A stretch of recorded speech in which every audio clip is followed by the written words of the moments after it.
All right, let's demo Creative Pro. This really helps with our agents, especially agents that are overseas that are our closers right now, come up with creative solutions that they might not really understand or know how to pitch, right?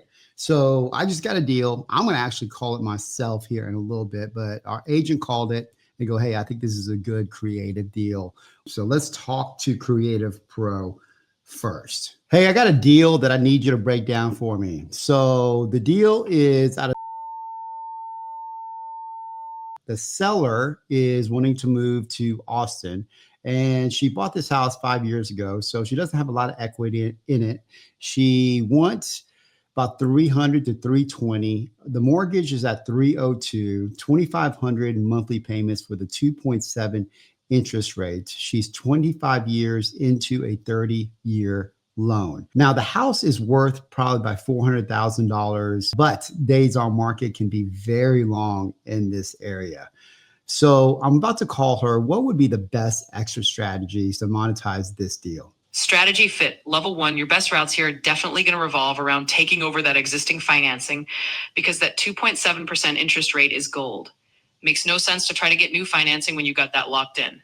Key strategies, subject to or wrap. Take the mortgage subject to and either hold it or resell with creative terms. Lease option exit. Once you control the property, sell it on a lease option to a tenant buyer who'll pay a premium and a higher monthly payment. Okay, decision branching level two. If the seller is motivated to just walk away, you'd say, look, we can just take over the existing payments exactly as they are. You get to move to Austin with no headaches.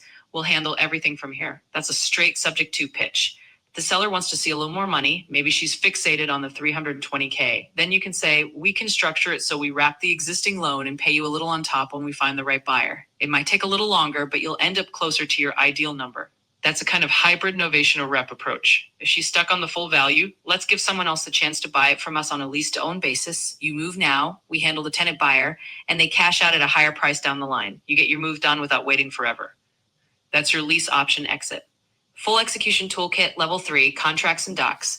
You'll use a standard subject to agreement plus a seller disclosure explaining the loan stays in their name. If you go lease option, you'll need a lease option agreement template for your end buyer. Seller scripts using Shape. We're going to use the Shape framework here so you can guide her emotionally. For example, you start with building a connection and acknowledging that it's been a burden.